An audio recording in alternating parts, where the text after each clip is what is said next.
Okay, thank you so much for joining us for Elephant Fables, the last session of our workshop 2, Fabulous Species, Human-Animal Relationships. We have fantastic and really exciting lineup of elephant experts here, talking about elephant fables from very different perspectives.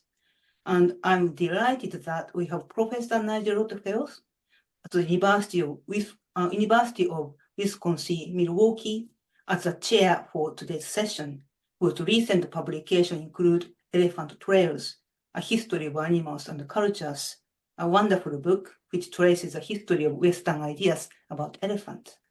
He is the co-author of a book about the elephant and staff at the Oregon Zoo called Elephant House, published in 2015. He is currently working on butterfly collecting in the 19th century. So on that note, over to you, Nigel. Thank you, and thank you, everyone. And apologies first that I haven't been able to be as present in the other sessions as I wanted to be, and I will look forward to looking at the recordings. So good morning, afternoon, evening, wherever you are. I think we cover an awful lot of time zones here this morning. I'm going to do one quick thing, Ashley, I'm just going to have you introduce yourself very quickly, because you're just like an additional person who's not, people know who you are as well. And so I'm just going to say, if you can just introduce yourself. This is Ashley Kutu, who, well, you'll understand when she introduces herself why we've asked her to be here today or why she's here today.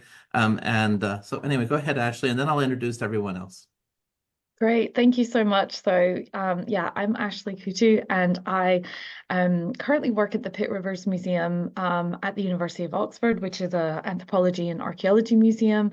But I'm an archaeologist by sort of background and training, and my real interest is in elephant ivory and the sort of archaeological record of elephant ivory, specifically on the African continent. And so my work has been sort of tracing 19th century primarily, but recently been doing a little bit more deep time, sort of last couple thousand years, looking at the trade in elephant ivory across the African continent, but also, of course, out of the African continent and into Europe and the rest of the world. So now I'm very much looking at the Pitt Rivers Museum collection of ivory. We have lots and lots of ivory objects, so doing some sampling, doing some DNA testing and other things of ivory objects. So I'm really excited about today. So thanks for inviting me.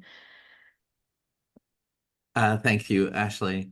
Okay. Well, I'm really excited about that. I have spent an awful lot of time in museums, wondering what I might want to ever do with all this ivory that's around. So anyway, thank you. And also, I'm one of those people who has like somehow managed to inherit 19th century ivory cutlery in my house. Yeah, I know what I should do about that, but I haven't done it yet.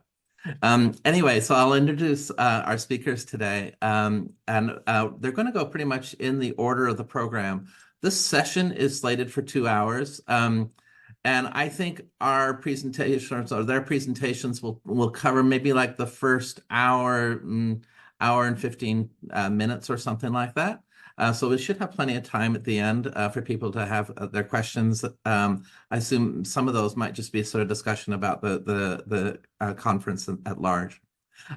Okay, so the first speaker today, I'll introduce all three now, and then when the time comes, they can just step forward. But the first one will be Tobias Menely, who is a professor of English at the University of California at Davis. He's the author of Animal Claim, Sensibility and Creaturely Voice, which was published by the University of Chicago in 2015, and Climate and the Making of Worlds toward a geohistorical poetics, which was also published by Chicago in 2021. With Jesse Oak Taylor, he co-edited Anthropocene Reading, Literary History in Geologic Times, I think that's in the Anthropocene series, if I'm right, from SLSA in 2017, and he's currently writing a book about megafauna conservation in the Anthropocene. Kim Stallwood, the person I've known longest in this panel, is an author and independent scholar with more than 45 years of personal commitment as a vegan and professional experience in leadership positions with some of the world's leading animal rights organizations. He is a leader in preserving the history of the animal rights movement. The British Library in London acquired the Kim Stallwood archive in 2020. Tier im Recht, the Zurich-based animal rights organization, animal law organization, established the Kim Stallwood collection in 2022. He is a member of the Culture and Animals Foundation Board of Directors and served as the volunteer executive director of Minding Animals International from 2012 through 2017. His book, Growl, was published by Lantern in 2014. He is a contributor to various academic anthologies. Currently, he is writing a biography of Topsy, the female elephant electrocuted to death on Coney Island in New York in 1903. Probably a story that probably more people know than, or misknow, maybe is the way to do it, than others. He holds UK and US citizenship and lives in England.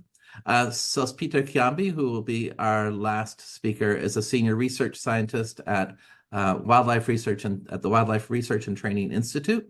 He has over 17 years of working experience in wildlife research. He is presently stationed at the Department of Populations and Habitat Dynamics, base of the Institute's headquarters in Naivasha.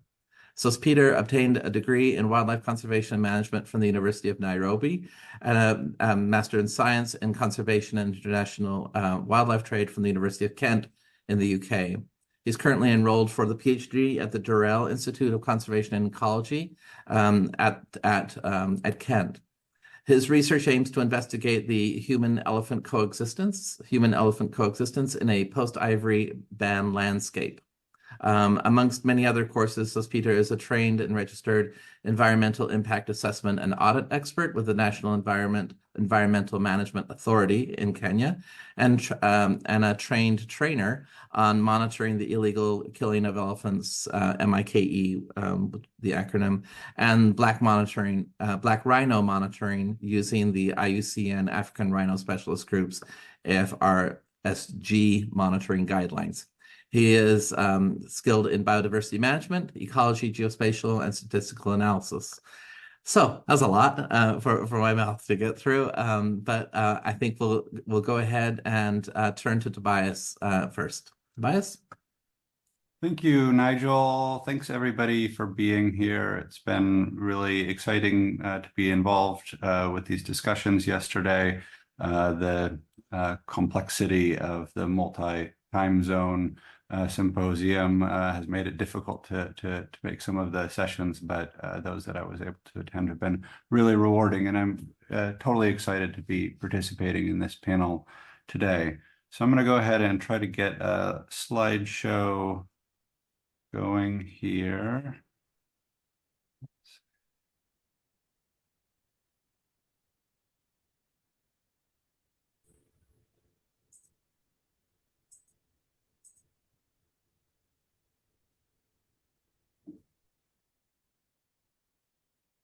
Been a while since I've shared a slideshow on Zoom, so we're gonna do things.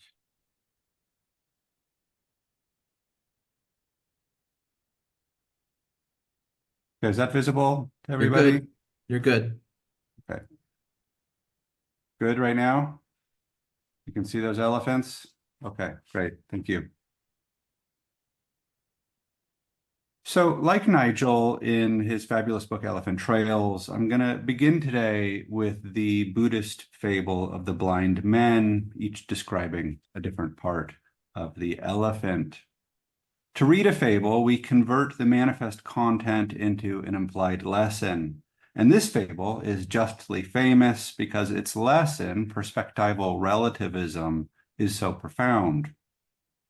Beast fables ask readers to discover a moral and so to realize what it means to be human by seeing past an animal. here literally the elephant in the room. My practice as an eco-critical reader of similes, allegories, and fables has been to stay with the manifest content, asking why a given animal or environmental phenomenon has been made available as a vehicle for transfiguration to stand for something other than itself. What I want to know is why this elephant is so sedate as he's clutched and poked. How did he come to be captive, subject to a king's bidding? Is a mahout nearby, holding an ankusa? And why should it be a captive elephant that embodies the manifold reality that eludes any single perspective? And finally, if the lesson is perspectival relativism, doesn't this lesson redound back on the manifest content, asking us to consider the elephant's perspective, his understanding of these grasping men? Fables are stories retold and reframed. Versions of the fable of the blind men appear in early Vedic hymns, Jainist agama, and Buddhist scripture. In some versions, the men meet the elephant in the forest. In others, they come to blows due to their disagreement. It's now among the most well-known fables in world literature, translated into Persian in the 11th century, into Russian by Tolstoy, and into English as a Hindu fable by John Godfrey Saxe in the 19th century. Even as fables are retold in new languages and contexts, however, they carry with them content from the deep history of storytelling. When the Buddha recounted this fable 2,500 years ago, people in South Asia had been capturing and training elephants for more than 1,000 years. For millennia before that, people had closely observed proboscideans, animals like us, in their intelligence and terraforming agency. The anthropologist Gary Haynes proposes that for Pleistocene hunter-gatherers, the ability to decode the spoor and follow the trails of proboscideans facilitated the exploration of new territory, the human dispersal into Europe, Asia, and the Americas. Thus, inspired by Derrida, we might ask how human ways of being have been shaped by this experience of following elephants, making sense of worlds already shaped by proboscideans. The Buddha, in another fable, likens the Dharma to an elephant's footprints, the disciple a tracker pursuing a bull through the forest. With this deep history of multi-species storytelling in mind, I'd like to propose as a kind of fable an impossible Borgesian project, the compiling of a compendium of all the stories that have ever been told about proboscideans. Stories narrated in a forest, around a campfire, after a safari or visit to a zoo, moral fables and fantastical tales about fabulistic creatures such as behemoth, with just enough naturalistic detail to indicate a proboscidean referent. Stories true and otherwise in novels and newspapers, nature documentaries and scientific articles, sculptures and films, even stories in which elephants are present only in their absence, even dreams. What would we learn about elephants and human-elephant relations from this appropriately massive, mammoth anthology? And what would we learn about storytelling more generally? Today, fortunately, I won't be attempting to discuss every elephant story ever told, but I will be asking what it means to approach elephant narratives comparatively in a planetary framework. I'll discuss a global corpus of stories concerned with conflict between elephants and proboscideans, including Buddhist Jataka fables, Anglophone fictions of the ivory trade, North American and African oral histories, and new narratives of conservation in the Anthropocene.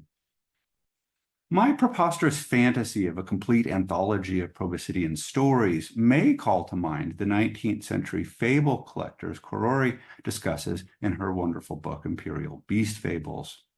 Fable compilations, she writes, constituted a site of colonial translation and appropriation, key to the theorization of world literature and the development of comparative philology.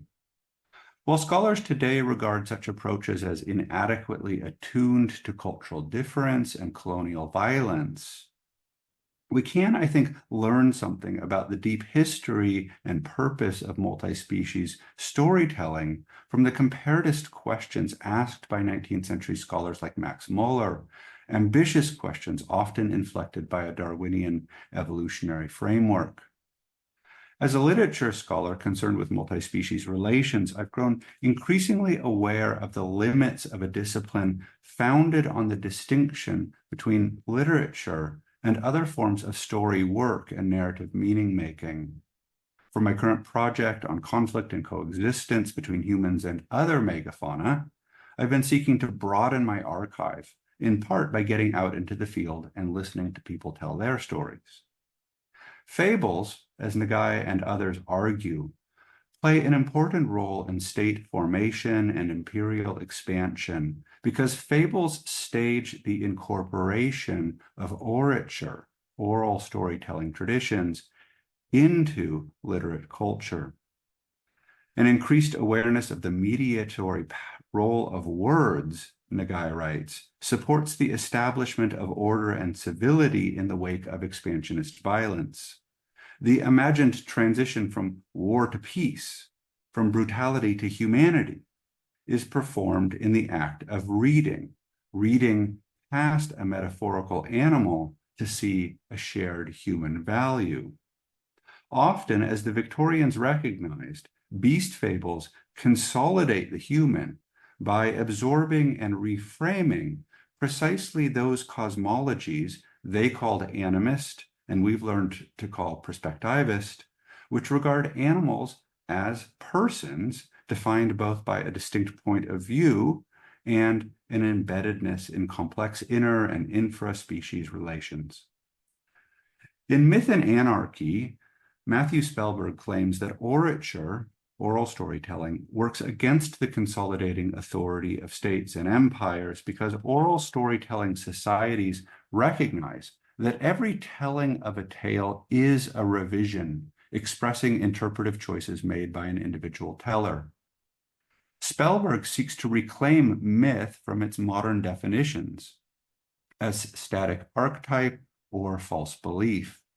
Mythic societies, he argues, share an ecology of stories defined by the push and pull of endless transformation, an approach to narrative meaning-making that promises no single stable authoritative text or perspective, but is nonetheless, in his words, investigative, cosmological, and theoretical. Spellberg sharply distinguishes oral from literate cultures and aligns modernity with the renunciation of myth, as well as an anthropocentric narrowing of concern.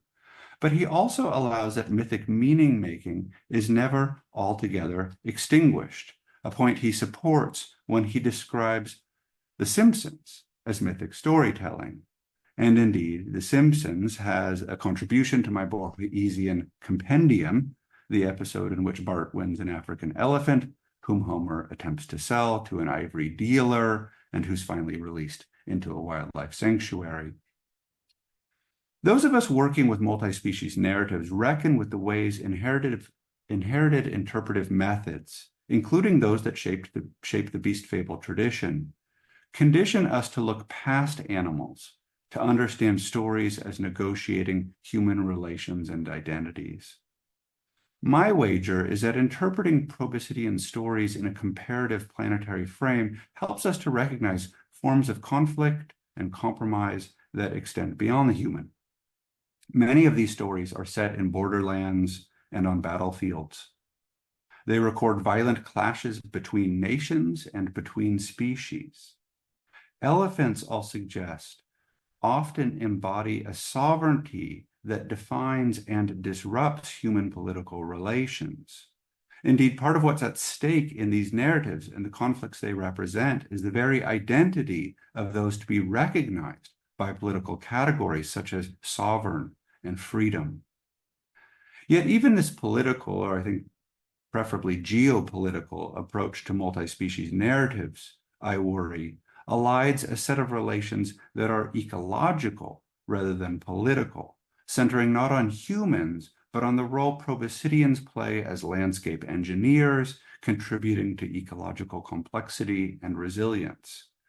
Here I'm thinking of Christy Harner's reading of Kipling's Jungle Books as telling stories that organize non-coincident temporalities that are both geopolitical and ecological, and also Jonathan Saha's analysis of Burmese working elephants in terms of both an imperial politics of accumulation and an ecology of trophic cascades. So if we read them well, do these proboscidean stories register the significance of elephants politically as mediating relations between peoples, as making their own kinds of claims to territory or freedom, but also ecologically, recognizing elephants as dynamic agents in a larger web of life? The most well-known Buddhist fables are collected in the Jatakas, moral tales told by the Buddha of his earlier incarnations in human, animal, and divine forms. Widely recognized as contributing to the popular spread of Buddhism and as a source for many of the world's fable traditions, the Jatakas drew on existing oral folklore traditions, turning old stories to new purposes. The fables stage this incorporation with a frame describing the occasion of their telling, followed by a tale recounted and then summarized in a short verse considered to be the canonical words of the Buddha, and concluding with a commentary stating the moral lesson. As with all beast fables, there's a considerable exegetical debate on the significance of the animals in the Jatakas. Ian Harris claims that they lack naturalistic content and are not really animals at all. Yet Raiko Unuma observes that an abiding theme in the Jatakas is human violence toward animals, often, importantly, seen from the point of view of animals who regard humans as dangerous, cruel, untrustworthy, and corrupt. This perspectivist theme is in deep tension, she argues, with the anthropocentrism of Buddhist doctrine, which is concerned with, in her words, the project of being human. In Jataka fables, humans are defined by animals as having the beastly qualities that Buddhist doctrine elsewhere associates with animals, whereas animals are associated with the qualities that supposedly define humans: intelligence, culture, and compassion. Of the 547 Jataka fables, around a quarter involve elephants. Many describe the role of captive elephants in the royal court and on the battlefield. The Jatakas derive from a period defined by a mode of sovereign biopower centering on the use of elephants as a source of labor, military might, and mythic symbolism. As Thomas Troutman has shown, the Gangetic kingdoms developed a repertoire of techniques for capturing wild elephants and training them through violent coercion to work and fight. In one Jataka fable, a king who treats his state elephants as comrades, sharing his kingdom with them and taking as much care of them as he did of himself, won supremacy over all of India. Another fable prophesizes a future age in which weakling kings shall know nothing about elephants. In the Dumera Jataka, the Buddha is born as an elephant so magnificent that the king chooses him as the state elephant, whom he mounts and rides around the city. Jealous of his people's love for this elephant, the king instructs the elephant to leap from a precipice, and the elephant then glides through the air to Benares. Having learned to recognize his value, the king grants part of his territory to this state elephant. As Troutman argues, wild elephants persisted in India, even as they were extirpated from China, because Indian kings protected the forests where elephants bred, royal reserves not for game to be hunted, but for laborers and soldiers to be captured.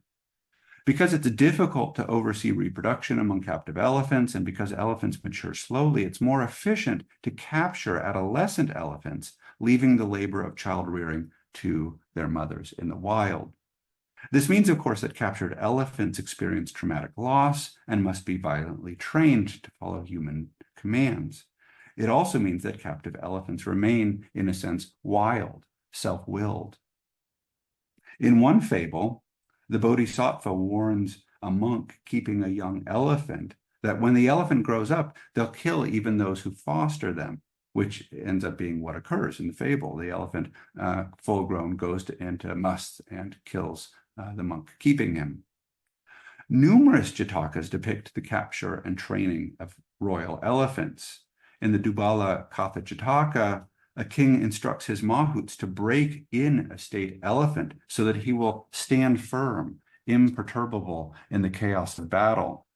The elephant, after being tied to a post and savagely beaten, breaks free and flees to the Himalayas. There he lived in constant fear of death, as though he was still tied to the post to be trained. He wandered up and down in constant dread. With the cheerful reassurances of the Bodhisattva, the elephant overcomes his fear. Even if the lesson of the fable, that the Dharma allows us to transcend our fear of death, is applicable to humans, it's premised on a sensitivity to the traumatic stress involved in elephant training. Elephants are marked by experience, profoundly intelligent and educable, and capable of moving between states of captive subjection and self-determination. Several vivid Jataka fables are concerned with ivory, the violence not of captivity, but of extraction. According to Martha Chaiklin, elephant worship in South Asia meant that elephants were rarely killed for their ivory, despite high demand. Tusks were extracted after death or obtained through the removal of the tip of the tusk from a living elephant. In Silavanaga Jataka, the Bodhisattva is born as a wild elephant in the Himalayas, the leader of a giant herd. After detecting sinful elephants among the herd, he becomes a rogue. One day, this lone elephant encounters a forester lost and fearing death, whom he feeds and then carries to the road. Back in Benares, the forester passes the bazaar where ivory is worked into diverse forms and shapes, and learns that the tusk of a living elephant is valuable. 3 times he returns to the hidden abode of the compassionate elephant, requesting and receiving part of his tusks, and finally sawing out the bloody stump. The forester is then swallowed by the earth, and a tree spirit utters the lesson. The ungrateful person, even if given the whole world, still would never be satisfied. In a similar fable, Kasava Jataka, a man disguised as a monk begins to slay the elephants in a great herd led by the incarnated Bodhisattva. Day by day, the elephants grew fewer and fewer. In the end, the lesson of the fable is not related to its obvious ecological implication that a market for ivory leads to a dwindling population of elephants. The stated lesson is only that the virtuous should wear a monk's robes. Other Jatakas do explore ecological dynamics, including mutualistic and metabolic relations between different species. For now, though, I want to sum up with the point that the Jataka fables harbor unresolved contradictions. The stories often deal with morally and politically complex human-animal relations, including the hunting, capture, and training of elephants. Elephant governance defines successful monarchy. The control of territory involves the control of elephants, and elephants are themselves granted territory. Elephants are also depicted as willful and dangerous, resistant, shaped by experience, and defined by dynamics of kin and herd. This narrative content reflects a culture profoundly shaped by the difficult negotiation of human-elephant relations central to the very practice of kingship. In their frame stories, though, the Jataka fables enact a kind of symbolic capture, extraction, and humanization of elephants as a source of human values and lessons. These lessons are often in deep tension with the manifest content of these stories. Okay, so I'm going to turn now quickly to novels, different kind of narrative tradition. While literary historians have characterized the modern triumph of realist fiction as a marginalization of older literary forms such as fables, today I want to explore a structural likeness between fables and novelistic fictions. I'll suggest that the dialogic relation between diegesis, the story, and point of view, the narrator's perspective, parallels in the Jatakas the relation between the tale, and the Buddha's commentary. There are, of course, many fascinating novels and short stories featuring elephants that would find a place in my impossible Borgesian compendium, from Defoe's Captain Singleton, which Lucinda's written about, to Barbara Gowdy's amazing novel, The White Bone. Today, I'll focus on a novelist whose most famous work, Heart of Darkness, tallies the costs of the ivory trade, as Jen Wenzel writes, but says not a word about elephants. Conrad's story, An Outpost of Progress, was published in 1897, 2 years before Heart of Darkness, and 7 years after Conrad's formative journey up the Congo River into Leopold's Congo Free State, where he witnessed what he called the vilest scramble for loot that ever disfigured the history of human conscience. In An Outpost of Progress, two unexceptional European men, Kuyert and Carlier, are posted to a remote trading station in the Congo, where they hope, as Carlier puts it, to earn their commissions as they gather in the ivory those savages will bring. The omniscient narrator uses a fable, a familiar fable revised, to describe the great rift between these men's perception and their world. They lived like blind men in a large room, aware only of what came in contact with them, and of that only imperfectly, but unable to see the general aspect of things. The river, the forest, the great land throbbing with life were like a great emptiness. This retelling of the fable of the blind men replaces the incomprehensible elephant with an incomprehensible ecosystem, the land from which elephants have been violently eliminated due to the very presence of these men. It's a striking revision, a version of the fable in which what is not known is not the elephant, but the absence of elephants. For these men, the narrator observes, the river seemed to come from nowhere and flow no whither, even as occasionally traders arrive with an elephant tusk. Conrad's fictions, Jesse Oak Taylor observes, are formally organized around constitutive absences. Stylistic elisions and ellipses express the unknowability of a capitalist world ecology, networks of extraction, exchange, and material transformation unavailable to direct perception or representation. In An Outpost of Progress, the agents await the ivory. Heart of Darkness narrates a journey driven by a powerful epistemological imperative to witness the bloody edge of the extractive economy, a goal that remains unfulfilled since Marlowe never sees the violence that begins the circuit that ends with a billiard ball or piano key or comb. According to one estimate, 3 million African elephants were killed for ivory in the second half of the 19th century, which is around 6 times the current global population of African elephants. In Jen Wenzel's reading, Conrad represents ivory as a commodity fetish, a material without origin. For Taylor, the absence of elephants in Heart of Darkness reflects Conrad's formal incorporation of the threat of elephant extinction into the narrative. Indeed, recognizing this threat a year after the publication of Heart of Darkness in 1900, the European colonial powers signed the Convention for the Preservation of Animals, Birds, and Fish in Africa, the first international conservation treaty. I agree that the text's proboscidean lacuna can be read as staging fetishistic non-knowledge or even anticipating extinction. I'd add, though, an ecological reading. The absence of elephants may also account, I think, for the mysterious and unearthly stillness Marlowe detects in the impenetrable forest. What Marlowe misconstrues as prehistoric and metaphysically unsettling wilderness is actually an anthropogenic landscape simplified by the extermination of a keystone ecosystem engineer, the mega herbivores that play a crucial role in thinning forests and forging paths. In An Outpost of Progress, the action culminates when the local station agent, Makola, oversees an exchange with traders from the coast, its terms initially only hinted at: a fine lot of ivory, 6 splendid tusks for the station's 10 contract laborers, men from a faraway tribe. The Europeans are initially horrified. Slavery is an awful thing, one observes.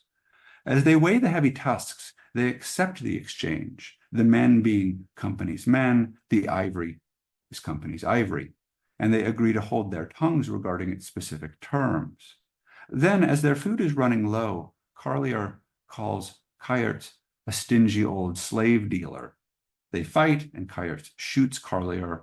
The following day, as the company's steamer finally arrives, Kayert hangs himself. If this story is a fable of the capitalist logic that renders 3 dead elephants equivalent to 10 living men, Carlier and Kayert are driven mad by their awareness of their shared complicity in this substitutive logic. The reader then is left to distinguish humans from animals in the face of an extractive capitalism that violently renders them equivalent. Like the Jataka fables, the violence of multi-species relations demands a vision of the human that would transcend such violence. I compared the position of the omniscient narrator in an outpost of progress to that of the Buddha in a Jataka fable. Conrad's innovation in Heart of Darkness is to include a frame narrative, the scene of Marlowe on the Thames, a teller of tales with the pose of a Buddha, as Conrad puts it. The novella's structure parallels a Jataka fable in the dynamic relation between a story recounted and a frame supporting interpretive distance. Yet Conrad's unmistakable project is to undermine the distance between the resource frontier, with its primitive eloquence, and the civilized metropole, supposedly literate and humane. The jungle is, after all, silent, and Kurtz's words, when Marlowe finally hears them, shatter his belief in mankind. As more than a century of readings and retellings have suggested, though, Heart of Darkness, with its graphic representation of dehumanizing violence, seems to call from the reader an insistence on a shared human identity and a shared human principle of justice. It's difficult, as numerous post-colonial critics have observed, to even talk about animals when we're confronted with the dehumanizing violence of empire.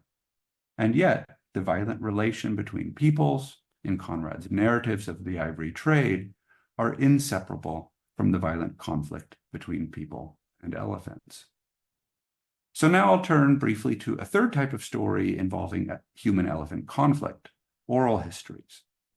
As with the realist fiction, with these stories, I'll be drawing attention to a structural similarity to fables, at least in the way spoken stories come to be retold, remediated, and reframed for new audiences and contexts.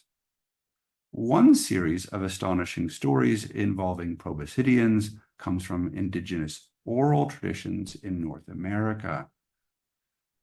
There are widespread stories from the tribal nations of the Northeast, the West, and Mesoamerica featuring giant animals, sometimes with tusks or a trunk.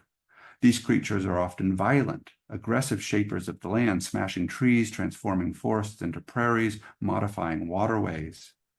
The stories seem to negotiate a kind of cosmopolitics of territory, justifying the displacement or extermination of these difficult giants and explaining their absence. European settlers pondered these stories after the discovery of proboscidean fossils in the late 18th century. Jefferson famously includes a description in his notes on the state of Virginia, 1785, of a mammoth or big buffalo known through Indian legend. According to a story told by a Delaware chief, these giants had destroyed the bear, deer, elks, buffaloes, and other animals which had been created for the use of the Indians. The great man above, enraged, slaughtered all but one big bull who escaped to the Great Lakes, where he's living to this day, according to Jefferson. Now that we can date proboscidean extinction in the Americas to the early Holocene, the significance of these stories appears even more staggering and controversial, given the implication that they've preserved memories of extinct mammoths and mastodons for 10,000 years. Lauren Isley contended that such stories were modern inventions possibly based on descriptions of elephants recounted by enslaved or freed Africans in the Americas in the 19th century.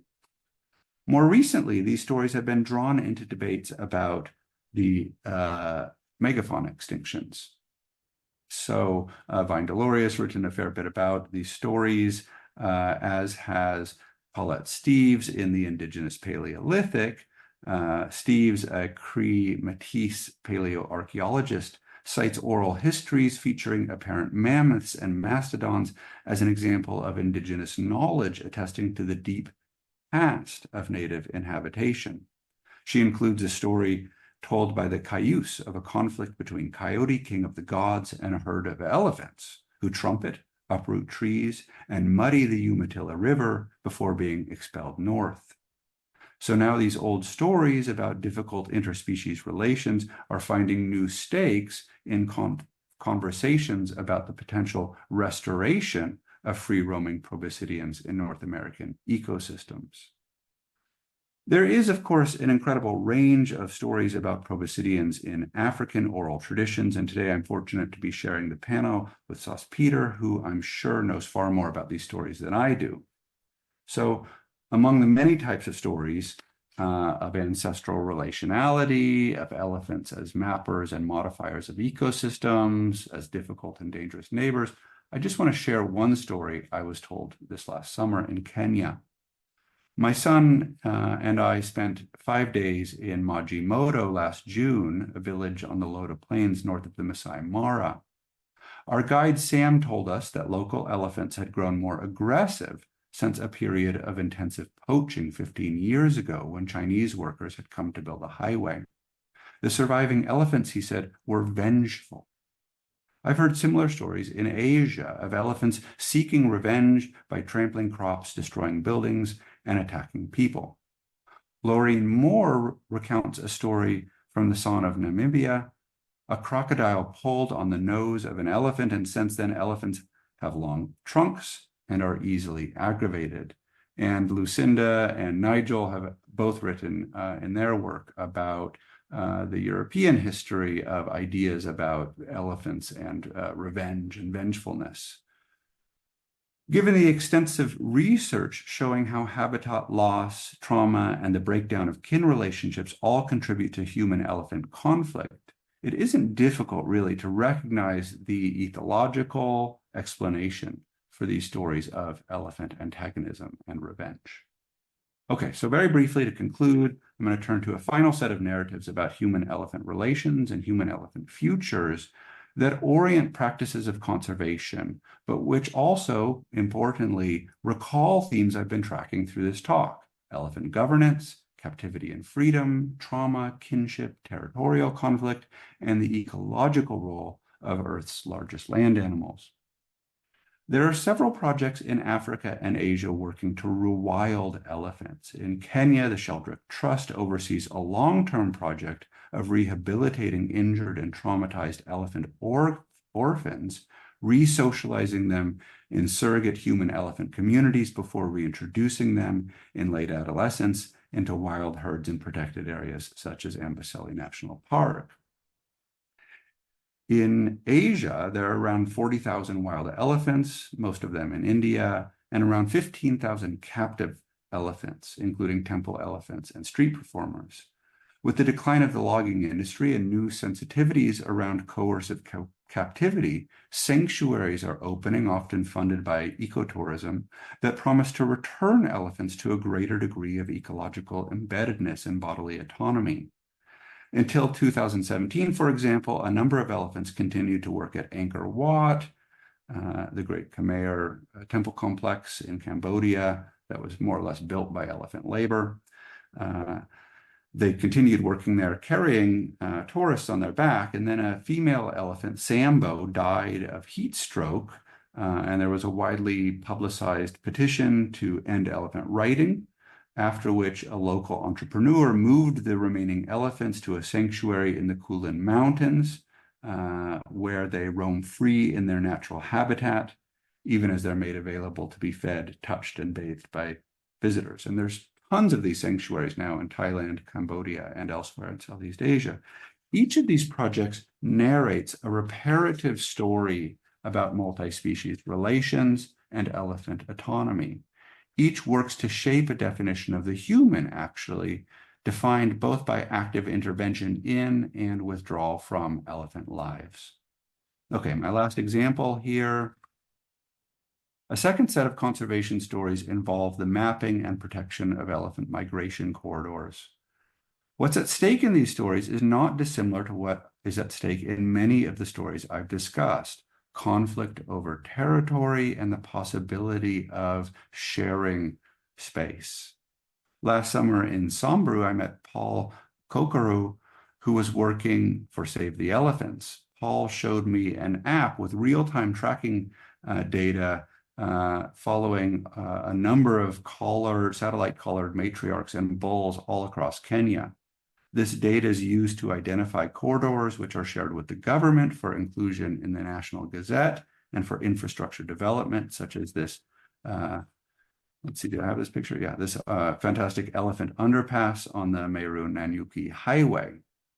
In India, ancestral elephant corridors have been sites of significant conservation work and ongoing human-elephant conflict. In 2020, the Indian Supreme Court ordered the eviction of 39 resort complexes, as well as several thousand tribal people in the Saigar Plateau of Tamil Nadu, endorsing the state government's recognition of a historical corridor linking the Western and Eastern Ghats and emphasizing the status of elephants as keystone species crucial to the ecological function of the forests. They cited the fundamental duties listed in the Indian Constitution to protect and improve the natural environment, including forests, lakes, rivers, and wildlife, and to have compassion for living creatures. This is a great place for me to end, I think, because it returns us to one of the contested themes of the Jataka fables of a justice that exceeds the humans, Thanks, everybody. Thank you, Tobias. Really an amazing presentation. I think we're going to have a lot to talk about. We'll go next to Kim. You'll need to stop sharing, Tobias. Thank you. Let's see if we can stop share. All right.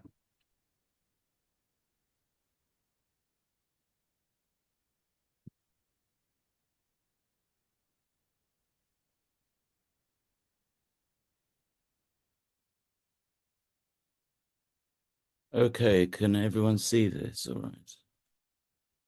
Big thumbs up. Thank you. Well, thank you very much for the opportunity to talk about Topsy. And thank you for Kaori for the invitation to present, and for Nigel for chairing, and for the opportunity to meet Sospeter and Tobias.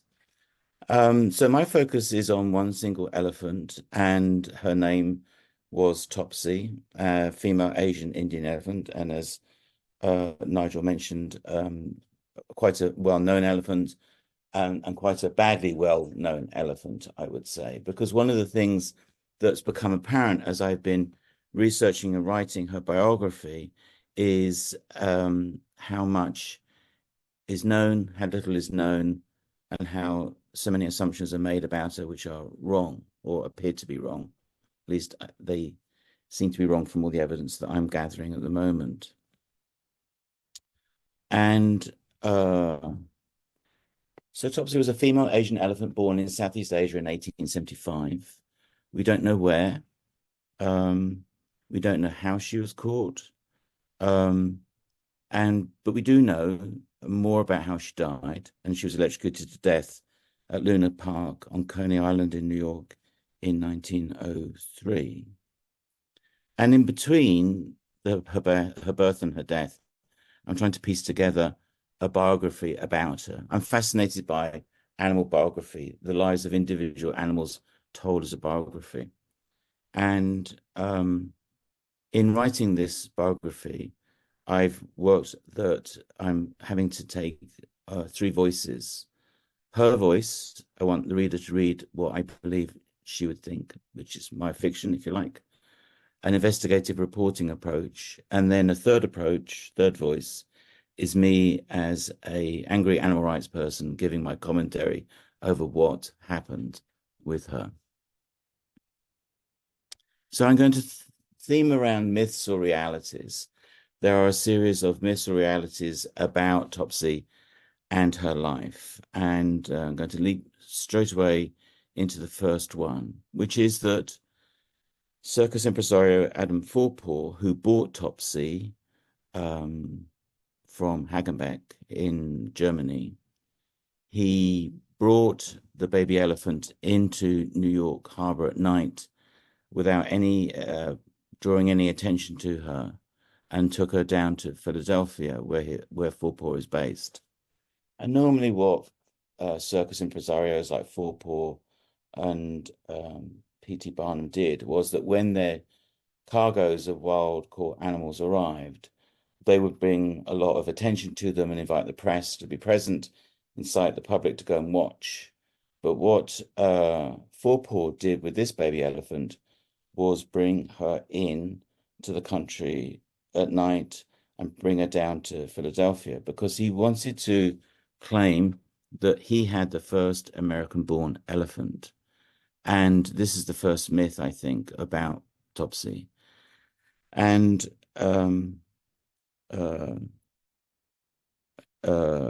P.T. Barnum also bought animals from Hagenbeck and knew that Forepaugh's claim was wrong, incorrect. And he publicly challenged it, which meant that Forepaugh had to withdraw the claim, because this claim was made at the centenary of the signing of the Declaration of Independence, and anything to be American-born was considered to be far greater value than anything that wasn't. But Forepaugh did not have the first American-born elephant. So this is a myth that was created early on, the beginning of her life, when she came into the country. So a female Asian elephant was born in Southeast Asia, captured somewhere there, taken to Hamburg, Germany. In 1876, Karl Hagenbeck, the leading animal dealer, sold her to Forepaugh, and Forepaugh smuggles her into the USA at night. He publicly claims he owns the first American-born elephant, which is not true, as was challenged by P.T. Barnum. So this, as I say, is the first myth about her. Okay, now, okay. And then another question I have, whether it's myth or reality, is that Forepaugh names her Topsy, and it's generally claimed that she's named after the slave character in Harriet Beecher Stowe's novel Uncle Tom's Cabin. And the phrase, I believe, grow like Topsy, came from this book. I've yet to find any written evidence that this is actually true, that the name Topsy came from Uncle Tom's Cabin, and this is why Forepaugh called her that. But it's also true that there are several elephants around this time who are also called Topsy. And in fact, the Forepaugh herd of elephants had two elephants called Topsy. One was an African female, and then there was the Topsy I'm concerned with was Asian female. And often in the newspaper reports about Topsy, the female Asian, she's often referred to as Tops, to distinguish the two Topsies from each other. But other circuses later also had Topsy as a name given to elephants. So is it myth or reality that that this is how Topsy got her name? I have yet to really know this. I have yet to really prove this, other than it's just generally stated that this is how her name came about. And this is the oft-quoted phrase from Uncle Tom's Cabin, "Do you know who made me? Nobody, as I nose on, I spect I growed." And this is spoken by the slave called Topsy. So Topsy grows up and is trained to perform in the Forepaugh circus and tours the United States in its circus train. This is really irritating. I wish I could get rid of these. I've done it. There is a thing up the top there. Okay, so Forepaugh trains Topsy to perform with his circus and tours the US on its circus train. She's beaten with a bull hook, and she's taught to perform in a circus ring. She survives several train crashes. Her complex emotional, physiological, psychological, and behavioral needs are not met. And so why are we surprised that she defends herself from attacks? So more myths or realities. In 1902 is the pivotal moment that leads to her electrocution. And this is where she kills Jesse Fielding Blount in Brooklyn, New York. Blount hangs around the Four-Paw Circus for a few days and is noticed by circus workers as a drunkard. Early one morning, he crawls under the canvas walls of the menagerie tent and walks down the tethered line of elephants, waking each one up with a good morning and offering them an empty glass of whiskey. The story, as it's reported in the newspapers, is that he comes to Topsy, who's 10th in line, and slaps her trunk and burns her trunk with his cigar. And Topsy picks up Blunt with her trunk and smashes him to the ground, stamps on him and kicks him away from her. Now in these bullets, there's one bullet that I've yet to really prove to be true. And it's an interesting point because it doesn't appear in the newspaper report published later that day by the Brooklyn Daily Eagle in its 4 o'clock edition. Lengthy front page report of what happened with Blount and Topsy. It makes no mention of the fact that Blount allegedly stabbed his cigar or cigarette onto Topsy's trunk. And I find that really curious, that why isn't that detail not included in a very extensive coverage of what happened that morning that was published later in the day? It does occur in newspaper reports about a week later, and it's about a week later that another incident occurs with Topsy, which leads to her being sold by the Four-Paw Circus and ending up at Coney Island. So I don't know whether it's true or not, and it's often claimed that it is true, that a cigar or cigarette was stabbed out on Topsy's trunk by Blount. It is true that there were other incidents involving elephants where cigars or cigarettes were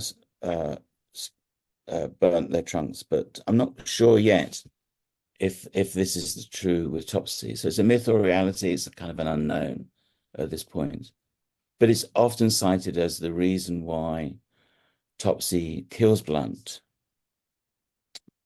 And about a week later, the circus is in Poughkeepsie, New York, and Topsy attacks Louis J. Dondero. He is reported to pick up a long stick to tickle Topsy behind the ears. Now, it's curious as to why the phrase is tickle Topsy behind the ears is used, and that a long stick is the way it's described as to what is being used to, I think, hit Topsy with, or attempt to hit Topsy with. Now, at this point, the newspaper coverage indicates that everyone knew, or most people knew, who Topsy was, what had happened, and they could see that she was more heavily chained and had halters over her that made her stand out differently from the other elephants.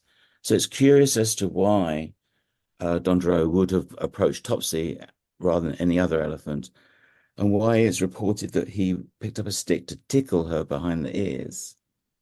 Now, the more I think about this, the more I'm uncomfortable with it and deeply suspicious of it. And hopefully one day we're able to try and really find out exactly what happened. But I wonder whether Topsy, who has been in chains for over a week and has been traveling around the country, whether she thinks Dondero has a bullhook and he's going to approach her with a bullhook, and she recognized the shape of that and that she defends herself from him. She doesn't kill Dondero, but she picks him up, and a keeper rushes over and stabs Topsy with a bullhook, which means that Topsy puts Dondro back down onto the ground. And he lives. And what's interesting is that in the clipping here on the right, it talks about the big elephant Tops, which crushed a man in Brooklyn recently because he burned her trunk, lifted Louis J. Dondro from his feet and swung him high over her head. So it's about a week later that you get reference to this burning cigar or cigarette incident. So is it myth or reality? What's happening here? I'm trying to find that out. Topsy is recognized by onlookers as she's wearing a martingale harness around her head and shoulders, extra chains to restrict her movement. Why would Dondro want to use a long stick to tickle Topsy behind the ears when it was known she killed Blunt 1 week ago? And I suspect Topsy thought Dondro had a bullhook and he was going to beat her with it. Topsy, who is distressed, defends herself.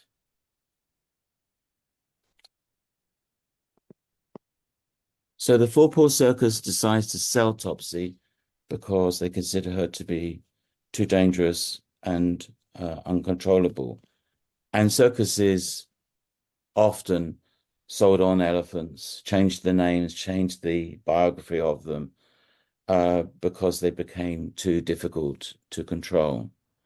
And she eventually becomes the property of Frederick Thompson and Elmer Skip Dundee. And Thompson and Dundee are building Luna Park, one of America's first amusement parks on Coney Island. They continue to engage Frederick Whitey Ault, who I think Ault was one of Topsy's keepers with the Four Paw Circus, but Ault and Topsy become employee and property of Thompson and Dundee. But Ault is a drunkard, and he beats her as they help to build Luna Park. And the various incidents where the police get involved, and there's one famous incident which I'll mention shortly. Police arrest Ault, and after newspaper reports about his cruel treatment of Topsy, Thompson and Dundee decide to fire Ault. But what are they going to do about Topsy?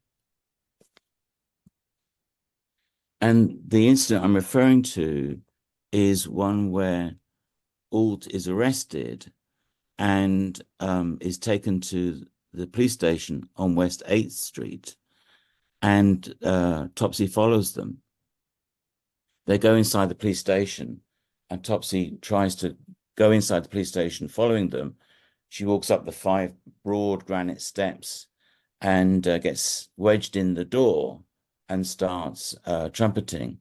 The crowd scatters in terror, who followed the whole scene and procession to the police station. And then the policemen are alarmed, and some of them sought refuge up the stairs to the upper floors and in the cells. And the newspaper coverage to the left there on my screen, that clearly shows that the police were embarrassed by what happened.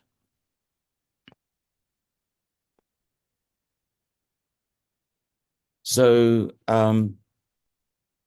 Thompson and Dundee decide to kill Topsy and use it as a publicity for Luna Park's grand opening on May 16th, 1903. On the morning of January the 4th, she is led through the Luna Park construction site in front of more than 1,000 people who paid to watch her die. She's fed carrots laced with 460 grains of potassium cyanide. She's made to stand her right forefoot and left hindfoot into copper-lined sandals connected to the AC lines. And she has 6,600 volts of electricity coursed through her. And then it's reported that her body is hung, but it's unclear if the hanging took place. I've seen several newspaper reports say that she was hung, but I've yet to really find evidence that she was hung. Of course, other elephants were hung. Modus Mary is the most obvious example there. But I'm not sure if Topsy was hung or not. Certainly, after the poisoning and the electrocution, it's reported that veterinarians declared her dead, and I think they had rigged up a system to hang her with, but I don't know whether they actually used it or not. And I think the idea was that if she didn't die from electricity, that the hanging would finally kill her. So that's another myth about her, which is whether she was hung or not. Then the Edison Manufacturing Company films Topsy's electrocution. And the film, Electrocuting an Elephant, is recognized as a pivotal moment in filmmaking history. And it's attracted more than 1.5 million views on YouTube.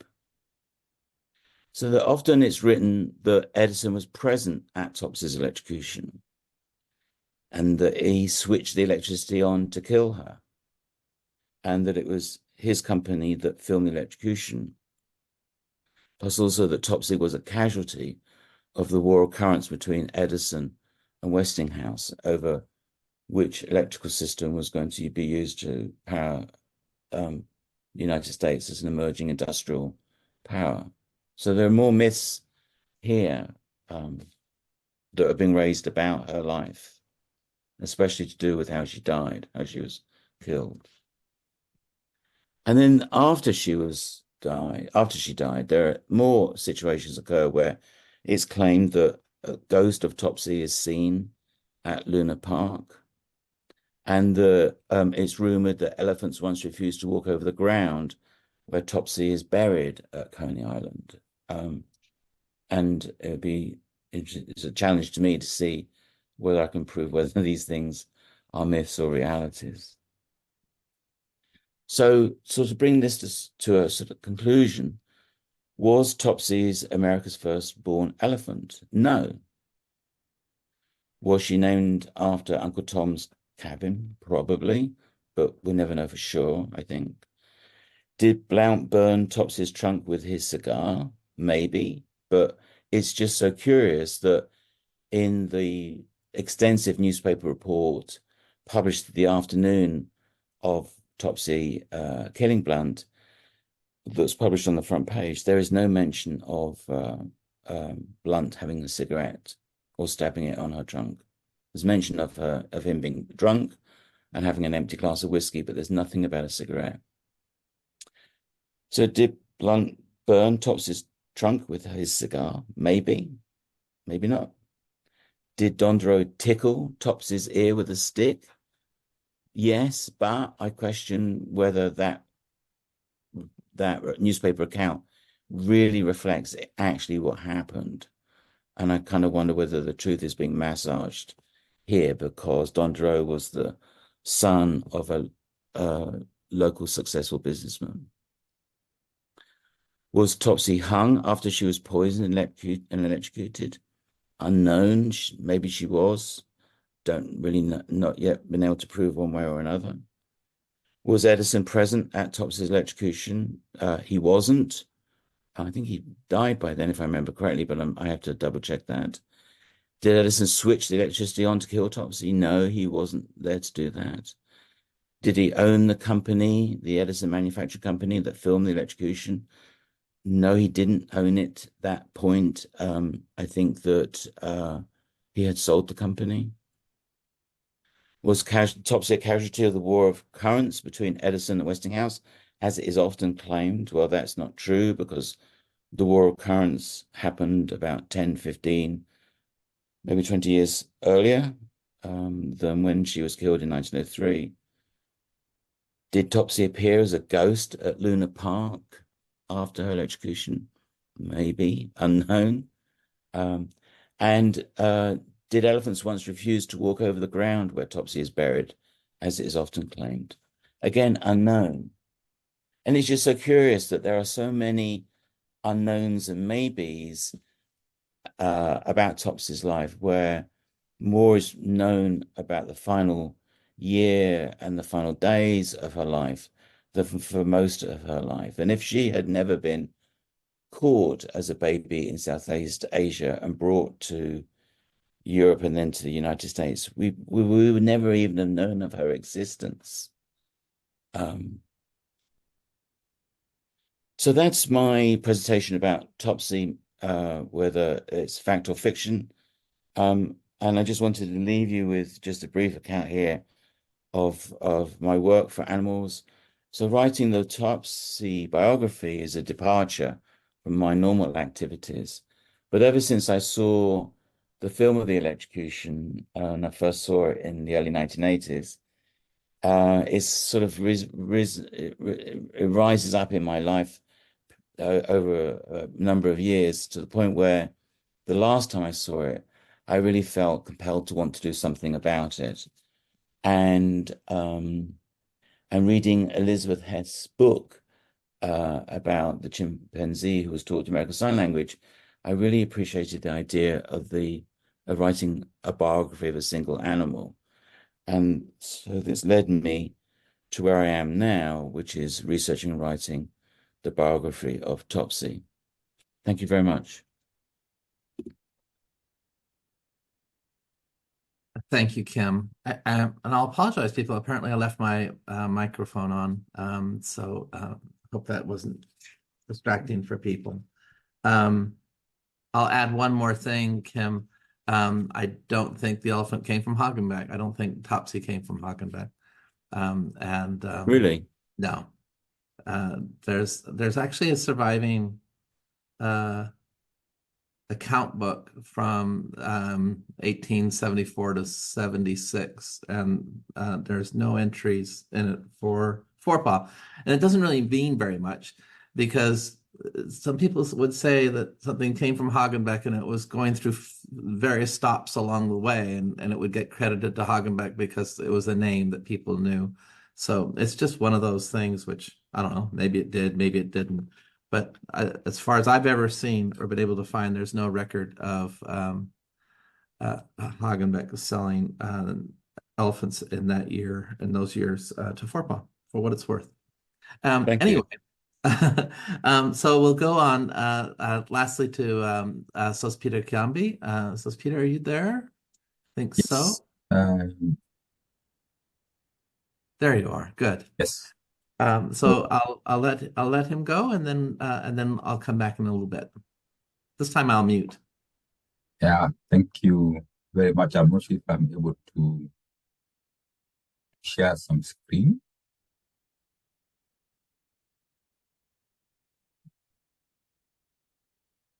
Can you see that? We're good. Oh, thank you. Yeah. So I am Sospeter, and thank you for being invited into this workshop. I have participated in this kind of workshop before. I'm a conservationist, and we talk mainly to ourselves. I accepted the challenge, and now, since I'm not so much into language and the interpretation, it was very difficult for me to interpret the fables that are out there already. So I took a shortcut and developed my own that will be easier to interpret. So I think it will allow me first to narrate to you this new fable. I see we have a lot of experts here. So I'll narrate to you the fable. Now I'll call it the preliminary interpretation, because you are the experts.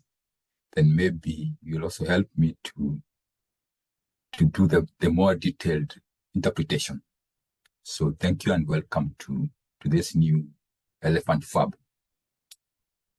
And the title of the fable is Encounter with Steam. So at the beginning of the 21st century, there lived a boy called Millennium, his father and grandfather. At the time, Millennium was 10 years old. They all lived in one family house. The house was decorated with a wealthy collection of artifacts, artificial and natural, but mostly natural collection. Outstanding amongst the collection was a huge, nicely polished horn-like structures. Needless to say, their house was stunning. People from all fronts visited the home and admired the presentation. On noticing the amazement on their visitors, the grandfather would always brag how he and a few of his age mates in their youth explored the universe and made the diverse collection. Since the young boy and his father hadn't traveled beyond their county, the stories by Grandpa made them very curious. Out of curiosity, Millennial once asked, "Grandpa, are these horns from a big bull or a bison?" The grandpa, almost offended, responded, "No, idiot. That is invaluable ivory from elephant tusks. We tracked the elephants for days and nights in the wilderness, shot them with high-caliber rifles to collect the tusks." He could continue. Grandpa proceeded to inform them how valuable ivory was. To say less, his wedding ring was carved from ivory. In fact, only a fraction in their county could afford an ivory carved ring. It felt prestigious. It felt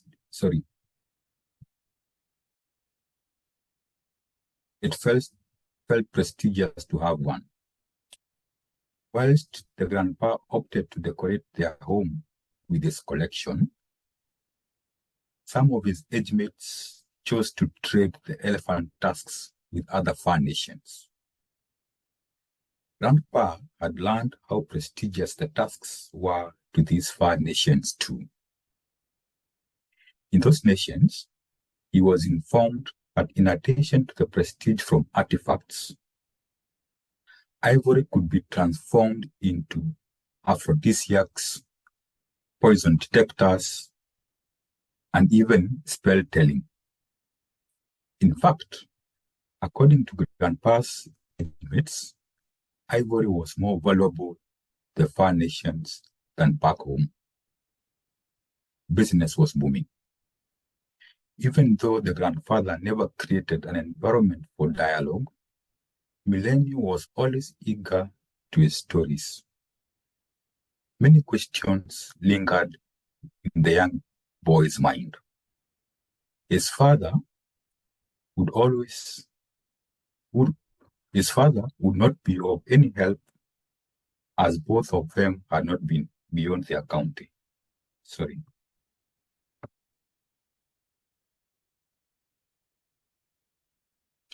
With the rhetoric attitude by Grandpa, Millennium always refrained from further engagement, but his father would always read the questions on his face. The father always tried to explain to Millennium what elephants were and that they lived in the wilderness where nobody lived. No matter the effort by the father, Millennium's curiosity soon grew into anxiety. The father had to eventually organize for a trip to the wilderness for Millennium and himself to see elephants for the first time. At this time, the grandfather was too old to travel. The journey was long. It took them days to cross the lands and the oceans, but finally they were there, into the wilderness, into the jungle. This meant the jungle was full of life, undulating landscapes, wildlife, and people. The social interaction and the level of interdependence between the different wildlife species and between wildlife and people was amazing. The boy exclaimed, "From the narrations by Grandpa, I did not expect to meet people in the wilderness." Both were ecstatic. they soon learned they were in Africa. Besides the native people, they also met many other visitors who had traveled to experience the beauty of nature. There was a multifold of visitors from across the world, much more than had visited their home. Some of the visitors were interested in the scenic beauty, others the birds, while others on the plain game. The boy and his father were eager to see elephants, and true to their wish, he met many elephants. The elephants lived in family groups just like humans. They were majestic and very helpful to other species. They could shake trees to fell ripe fruits for other animals to feast. They dug out root tubers and small wells in dry riverbeds for young elephants and while other wildlife to quench. Moreover, since elephants travel long distances, they dispersed the fruit tree seeds to other localities in their poo. To sum it all, due to their high level of intelligence, elephants were extremely entertaining to the visitors. Family was a gigantic bull called Tim and a son, Matt. Born in mid-20th century. He had huge tusks. Tim and a few other elephants with big tusks were locally referred to as super tuskers. Tim learned the curiosity in millennium. He, that is Tim, would present his family every morning when Millennium and his father went out for game viewing. Quickly, there grew a strong bond between Tim and the young boy. Bond grew stronger by the day. The two would sit for long hours in the evenings as Tim told stories of the wilderness. Tim informed Millennium of his childhood. Narrating his childhood, Tim said, "When I was young, there were many elephants, more than fourfold today." Tim continued to inform Millennium that many were killed by brutal visitors for their tusks. Many members of his family had been killed. Regardless of his gigantic posture, Tim wept uncontrollably in remembrance of the brutal days. Millennium wondered that elephants too had emotions. Tim further disclosed that survivors would bury the dead and vacate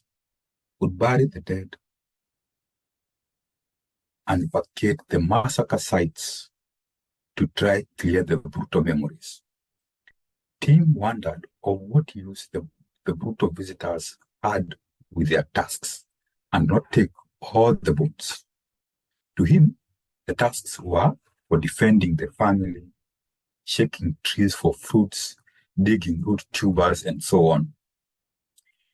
Millennium acknowledged that tusks were more useful on the elephant. In his mind, the young boy recollected the stories from his grandfather. His grandfather and mates were the brutal visitors Tim was telling about. They were mean. He could not believe it. Although the stay in Africa was pleasurable, the boy could not wait to return home. He was angry with the grandfather. The tusks were more valuable on the elephant than a decoration in their house. He wanted to correct Grandpa. In the remaining days of their visit, Tim and his son Matt, kept the boy company all nights, sharing stories and experiences. They even disclosed to the boy that only a few super tuskers lived and that occasionally the brutal visitors would come back. In recent times, Some of the brutal visitors were the local people. Soon, the boy and his father traveled back home. The journey and the new knowledge made the boy have mixed feelings. He was happy, sad, and angry at the same time. He was angry at the grandfather for deceiving him, and to his father for allowing the deception to happen. All along the journey, his father observed him speechlessly. They arrived back home only to meet the grandpa had passed on due to age-related complications. This did not vary Millennials' thoughts about ivory. It was worthless. In fact, he grew determined to change the narrative. He became a great academician. He conducted extensive research on nature, wildlife, and specifically elephants. One of his many monumental discoveries was that elephant ivory was made of a protein, keratin, just like human hair or nails. If human hair or nails could be transformed into an aphrodisiac, so would elephant tusks. Or was a hoax? It was a stupid manipulation by greedy businessmen out to amass wealth at the detriment of elephants. Millennium, now a middle-aged man, had all the scientific evidence concurring with his belief that ivory is worthy more on elephants. He extensively presented his findings to his peers. Globally, all his peers agreed with his results. In fact, they all wondered how colloquial one would be to believe that elephant tusks could be used to spell tell or as an aphrodisiac for that matter. His peers acknowledged his work in a cloud. He received many awards globally. Even though he had not been to Africa or heard from his friend Tim for a while, he was convinced that from his extensive studies and global recognition, poaching had ceased. Inherently, he was delighted with his contribution against poaching. At this time, the young man had a fiancée. They loved each other very much. The young man pondered on the best engagement gift. Though aged, his father always read his son's emotions.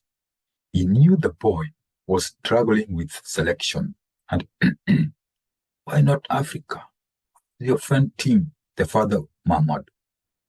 And wow, a safari to visit his friend Tim would for sure be a best gift to his fiancée.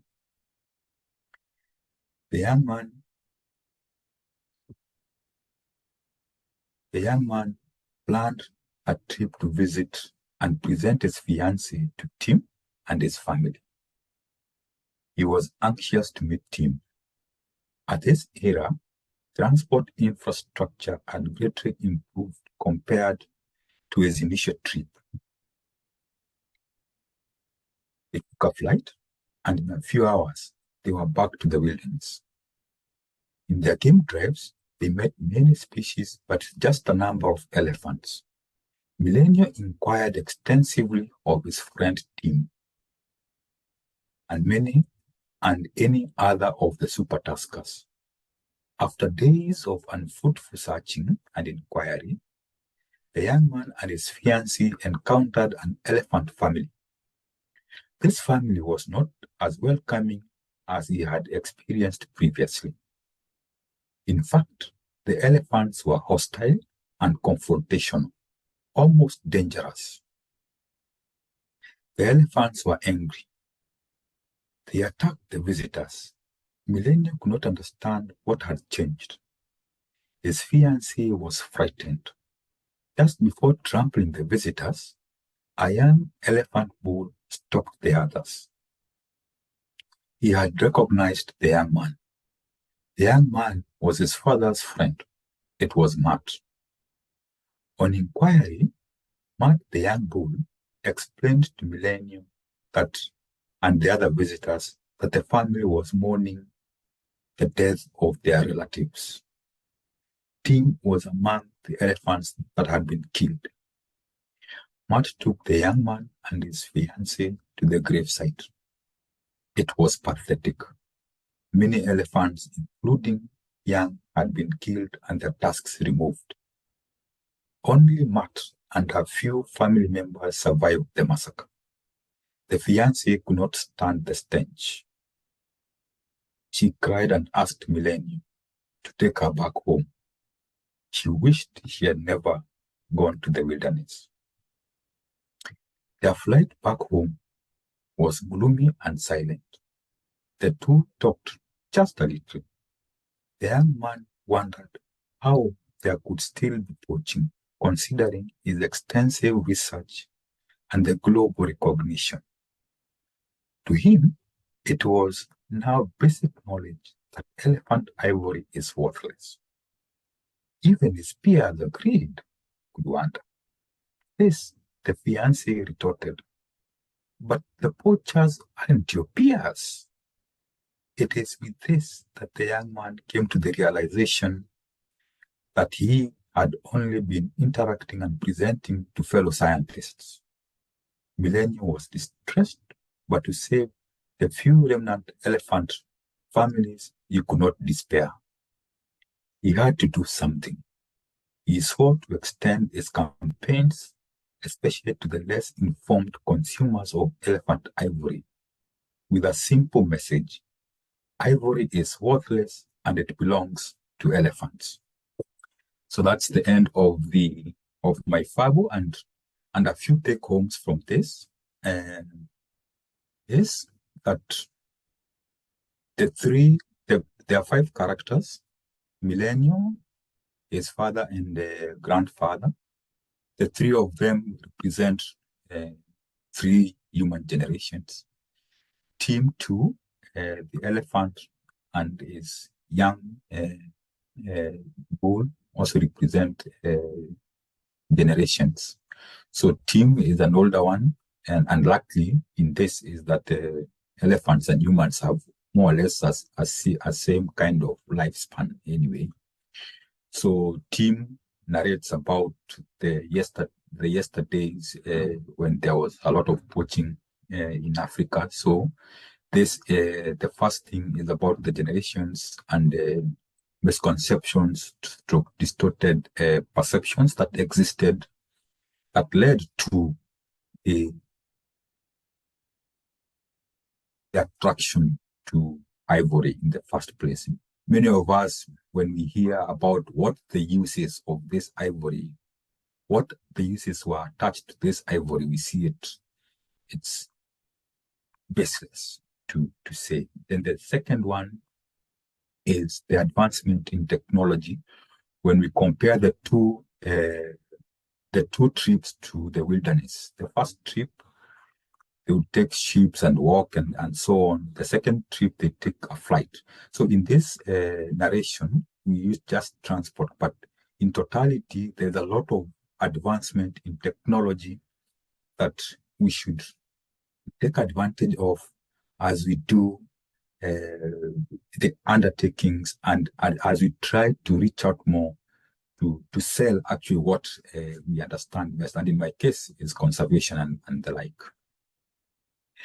Then the other one is that with and following on the technology is on the understanding and of course the continued development of more sustainable uses of nature. If we look at it from the ivory point of view, we would say that is a bit selfish, but of course now we see that there are so many other coming up. One of the initial presenters, Tobias, talked about the benefits of elephants from ecosystem engineering and so on. It's a fact that the elephants are are very intellectual species, and when they see your kin, they'll make jokes with you. Actually, that's why they can even be trained to do what the previous presenter from me was talking about because of the intellect. You've seen, if you look at, I was not able to download and have them, but from YouTube, there is a lot of very funny videos. Actually, some of them in the wild, elephants entertaining people, and so many other uses, some of which that are known, and many, many more that are not yet discovered that we need to think of, rather than the very selfish that you'll kill a whole elephant, just like Tim is wondering, you'll kill a whole elephant that is 9 or so tons only to take 520 kilos and not all the bones, Then the other take home from this is the level of interdependence of humans and nature, When we think of utilizing nature, not the link of the importance between nature and ourselves. And as we do this story talks about a few generations from maybe mid-20th century until now. From mid-20th century, we had half the global human population than what we have today. And you can see how the exponential increase in human population has led to the very detrimental impacts to wildlife and nature.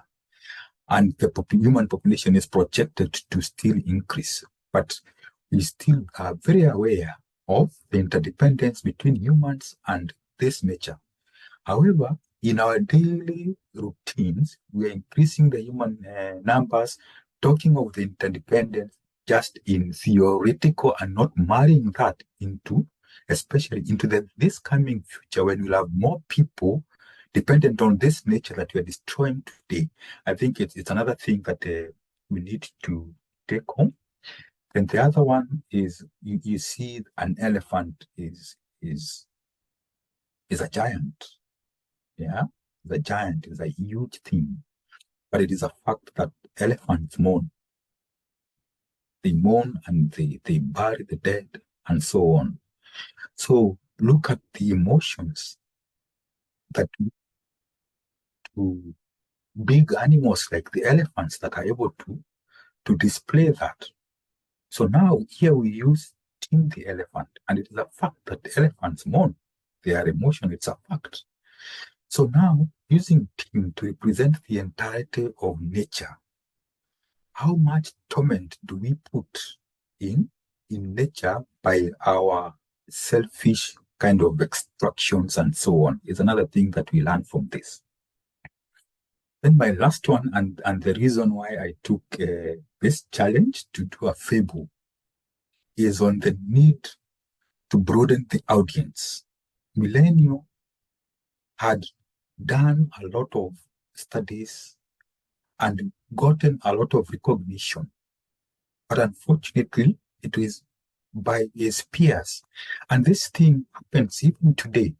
When you go to international conferences, if you go to a conference like on biodiversity, migration, or something, you'll find a clique of professions, all of them just like competing to show each other how much you know.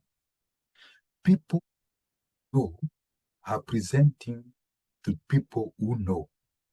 We need to move from that and start talking to the people who not know but matter. In this case, the threat we are talking about is poaching for ivory, but just remaining within the African elephant. The threats are now transforming to other things. The change in land use is now a bigger threat than poaching itself. But still, you'll find we scientists will be talking to each other and presenting this data on the global or continental trends in poaching and so on and so forth. Yet, there is a whole separate of other government and non-governmental institutions that have more impact on this land. Like if I can borrow from my country in Kenya, conservation is under a Ministry of Conservation, Wildlife and Tourism. Then we have other ministries like the Ministry of Lands. We have the Ministry of Interior that deals, Ministry of Lands will deal with the entire land issues, a Ministry of Interior, separate one, a Ministry of Agriculture, another separate one, and so on. It is very rare that you'll find these ministries that all are involved in this space that the elephant needs, sit and talk. No, the Ministry of Land will sit down, do their own policies of how to clear more land for agriculture. Ministry of Wildlife and Conservation will be doing our own thing, separately discussing about this space that the agriculture guys are talking of, clearing more and sophisticated kind of agricultural policies and so on and so forth. So this final one, and goes even to ourselves in this workshop.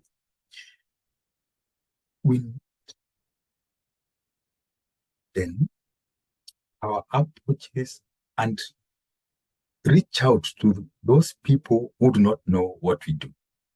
Thank you very much. Thank you, Sospeter. Maybe if you stop sharing, Yes. and then we can get some people up. Colleagues, we have 15 minutes, so not that much time, but maybe I will also encourage people to contact each other outside of the realm of this little room here, and take opportunities to reach out to each other if you have additional questions. But with that said, I would like to take some if there are people who would like to contribute to the conversation, and also Kim and Tobias and Sospeter, if you have things that you would like to say to each other, that's also welcome here. Oh, and I see Emilian Devos there, who, for those of you who don't know them, they their work is on elephant trails, if I may, in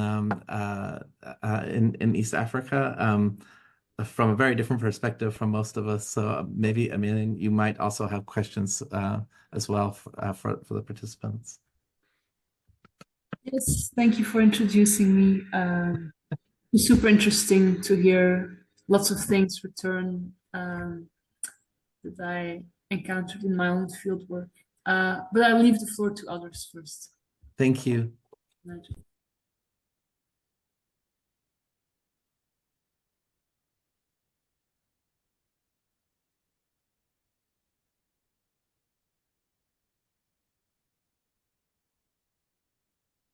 I am very comfortable with silence, as my students will tell you.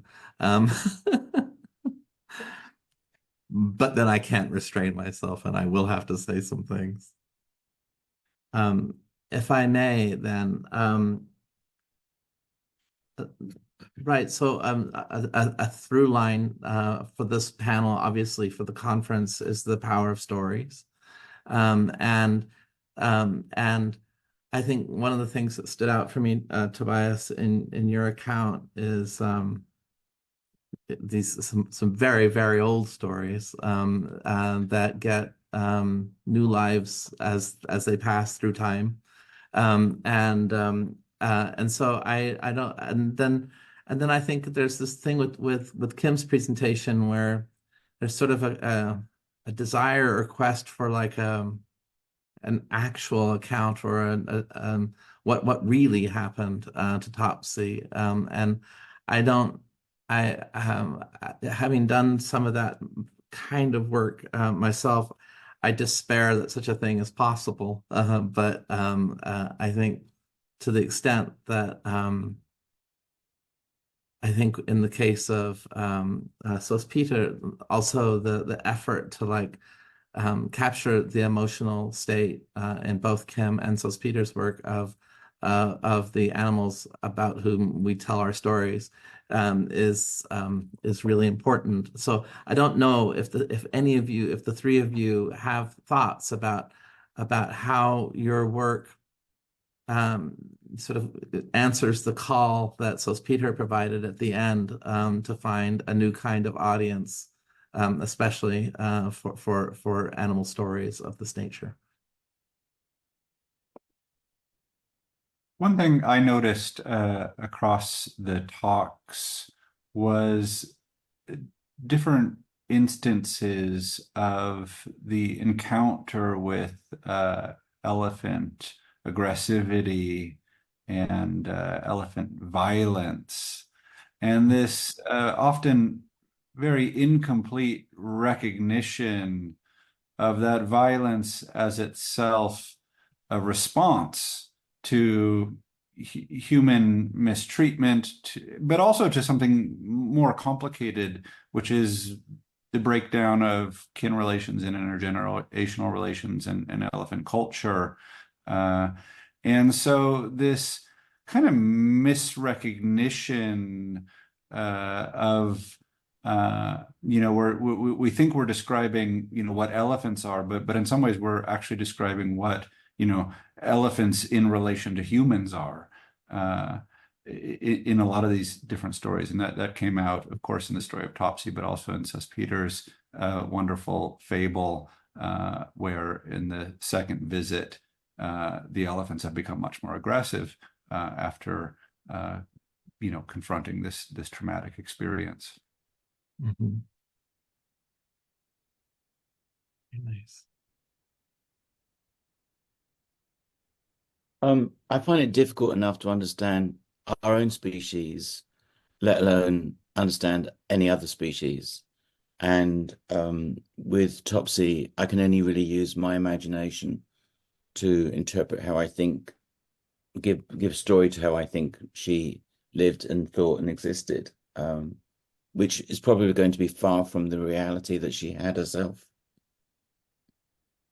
Yeah, I was thinking about the work you did with, I think it was you sort of worked together with Suko on sort of a kind of visualization as well. And there's a film which has just come out or is coming out this year about the elephant Fritz, who in some ways has a sort of parallel history with Topsy. Fritz was killed in France, and it's a French film, but yeah, I think it struggles with a lot of the same sort of things. There's the remains of Fritz, which are in a small museum, but then there's all the stories of his life, and then the stories of his death as well, which was also a public execution. And also sort of the engagement of contemporary of our people of our times, trying to understand in a sort of artistic way and other ways the significance of Fritz's life. So that's my way of doing a trailer for you of a film that I think will it's been produced by Arte, so it's an international release which will show up presumably in all kinds of places. So thank you. And even though our focus is on elephants, I think what we're generally talking about is also true for all other species. It's not just elephants. That's right. Yeah. Possibly the only animal who we have any greater chance of actually really understanding who they are and what they're thinking and doing is those animals who we share our homes and lives with as companion animals, where the relationships are far more intimate than anything else. Yeah. I want to ask Kim if thank you so much for that, the work you're doing with Topsy. Do you must know the novel The White Bone? Yes. Okay, yeah, because I think she wrestled with a similar thing. I don't know what you think of it, but I mean that some of the things that she comes up with are, at that point at least, were supposedly based on research into, what we thought we knew so far about elephants at that point. Yes. I've read White Bone, and I want to reread it, and I've actually got my copy off my shelf as we've been talking. Okay, yeah. There's also another novel about elephants, and the reason I'm looking over in this direction is because I'm trying to find it on my shelf so I can immediately grab it. But that novel also gives elephants the ability to essentially speak with each other through their minds, and I find the concept of that to be really fascinating. Mhm. I'll look for that book and I'll put the details in the chat. Wonderful. I just received this one the other day too, for what it's worth.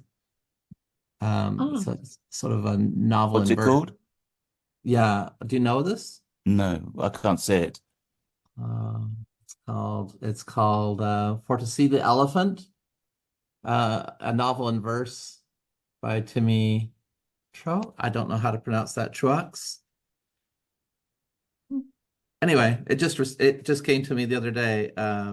We'll see. It's not that there are not a lot of these kinds of things that exist, and I think Tobias even mentioned the Gaudi work as well. So This yeah, is the one I was Moti. referring to. Yeah. Christine Townend, Moti. Okay, yeah. Yeah.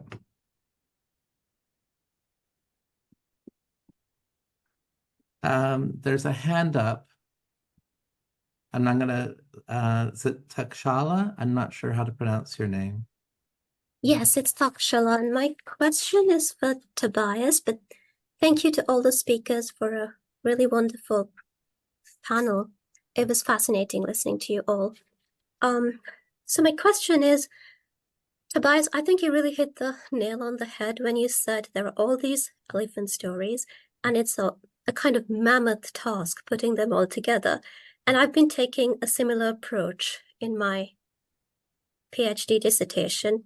And the question that I am constantly wrangling with is, what is lost with the context specificity when we keep the figure of the elephant as the stable one, and then we do these journeys across time and space? So, for example, when we take something as the Jataka stories, which have a very specific meaning and are read in a very specific way with these frame narratives, that even at the time of the narration is already doing the work of saying, okay, this is what's happening right now with the Buddha and his disciples, and let's go back a few 100,000 lives to take this other story to show a parallel that this is not the first time it's happened. So it's already displaced, and then we take it and we read it together with something that is more contemporary or something that's several millennia later, like Conrad. And I love the way that works, and yet I'm constantly asking myself, what are we losing by losing the context, and how do you approach it from like a historical perspective? And so I'd love to hear your thoughts on it. Thank you. Yeah, thank you. That's a great question, and certainly one I've been pondering as someone who spent a lot of my career writing, pretty narrow, specialized research, and now working on a project that is really, requiring me to work outside my, linguistic expertise and my historical cultural expertise. So, but when I think one of my kind of underlying premises here is that a lot of what defines stories is this capacity for constant kind of retelling and reframing. And, what I wanted to suggest about the Jatakas is that those stories too are stories that are being retold and then being retold again. And kind of new meanings appearing. In fact, as I understand it, our earliest versions of the Jatakas are in sculpture and painting and not in Pali written form. So, there's a kind of, I guess I just would insist that there's always a kind of what I like to think of as a kind of stratification within any given narrative instance. And that's what why I wanted to bring in Matthew Spellberg's work on kind of the mythic understanding of storytelling, that stories are always, by definition, negotiating with a past inheritance, negotiating with a present synchronic context, but also kind of addressing a future reader who will then reinterpret and retell the story. And I think the Jatakas actually formalize that kind of multi-temporality in their very structure. So yeah, I think we have to be really attentive to cultural historical difference. My way of approaching that is, reading the work of a lot of experts in the language, in the cultural history, trying to bring them in and draw on that, as well as doing some of this work of comparison and tracking circulation and retelling and new meanings that emerge. Thanks for the question. Can I just add on, Charlotte, part of what I heard in your question, and maybe I was wrong about this, is also that the approach of thinking of elephants as sort of stable and continuous setting for culture to happen upon, in a way, is do any of you know that crazy film, Microcultural Incidents in 10 Zoos? If not, you can freak yourself out by watching it. It's available on YouTube. It's from the 1960s, and it looks at elephant exhibits in 10 zoos as a way of understanding human culture. That's the claim, but the claim is also completely ridiculous. But I think the piece about it, which I heard in your question, and maybe I was wrong about it, was that the elephants of today aren't necessarily the elephants of the past either, right? That there's been a history and a change in the elephants themselves, and we have to find ways of also telling that history somehow. So I love that. Thank you. Yeah, I was thinking about the fact when Sospeter was talking that, elephants alive today in Africa may well be the children of elephants who were alive when Conrad visited the Congo 150 years ago, because of the longevity of elephant lives, and so what you're saying, that kind of cultural inheritance, the change passed on, that kind of intergenerational trauma and knowledge both that are passed on. That's cool. Kaori, I think I worry is here to shut us down, but we'll see. No. I have a question to Sospeter. Thank you so much. I did invite you to come to speak, and I was I thought you were going to just talk about your research, but you took the challenge of writing a fable, and actually it is a brilliant take on fable because it has a talking elephant, and also a moral of the story in the end, and also very strangely very educational. I did not realize task was like a nail, for example. It was so many things happening. It was a very great take on that fable. So thank you so much. So I have so many questions about this piece, but one thing I found interesting is that the fact that this elephant story was based in Africa is kind of slowly reveals. The name is Team and Millennium is not really apparently African, but as in the middle, it's we learn that it is sort of African story. Did you do this one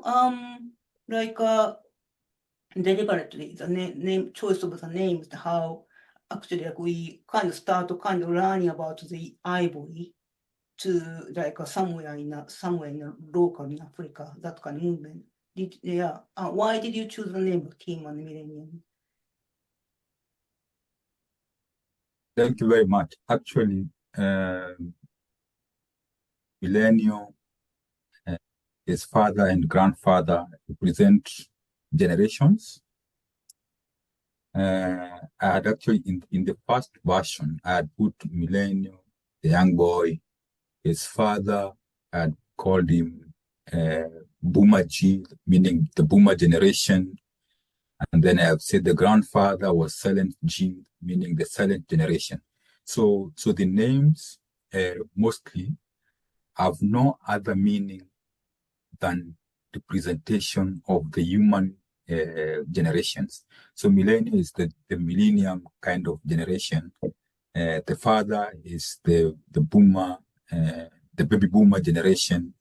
And then the grandfather is the silent generation. So that's basically the logic behind this. And if now you go into into the content of the story, the occurrences and of poaching and all of that happened within the time frames of each of the generations. Mhm. So like the initial exploration and hunting for ivory occurred within the grandfather's youth and the like, and so on. Then the discoveries and the advancement in technology and so on, as it's happening now, is within the millennials generation. So to answer in short is that the choice of the names, the human character names, is to represent human generations. Can I ask about the elephant name? The elephant name, King is an individual elephant that lived. Maybe Tobias, I see, has a lot of knowledge in our elephant populations in Kenya. We have a few institutions out there that do monitoring. So Tim is an actual elephant individual. Super tuskers is an actual group of elephants that live and are identified to have those big tuskers. So Tim is an elephant that live. However, it's fictitious about its death because Tim, in its actual sense, died of more or less old age and the like, but not poaching. But Tim was an actual elephant. Mm-hmm. Why I brought this is that if you go and look for Tim, you'll find an elephant. But then the other thing was that Tim is, of course, a known name, but now with this generational wisdom from the elephant perspective that you'll bring into the knowledge of Millennial and his son Matt as we proceed with the story. Lovely. I am sensitive to time now, and I know that some of our colleagues have had to leave. So Kaori, with that, I'm going to suggest that the panel end, and I'll just turn it to you for any closing thoughts that you have. And colleagues, thank you so much. This was not just the best part of my day, but the best part of several weeks. So thank you. Thank you. Yeah, I just want to say thanks to the panelists, to Nigel, to Kaori, and Sospeter. I really appreciated your particular work getting out of your own discipline and what you talked about with the way in which experts often speak really kind of to one another. So it was really fantastic to have you here and hear your fable. Thank you.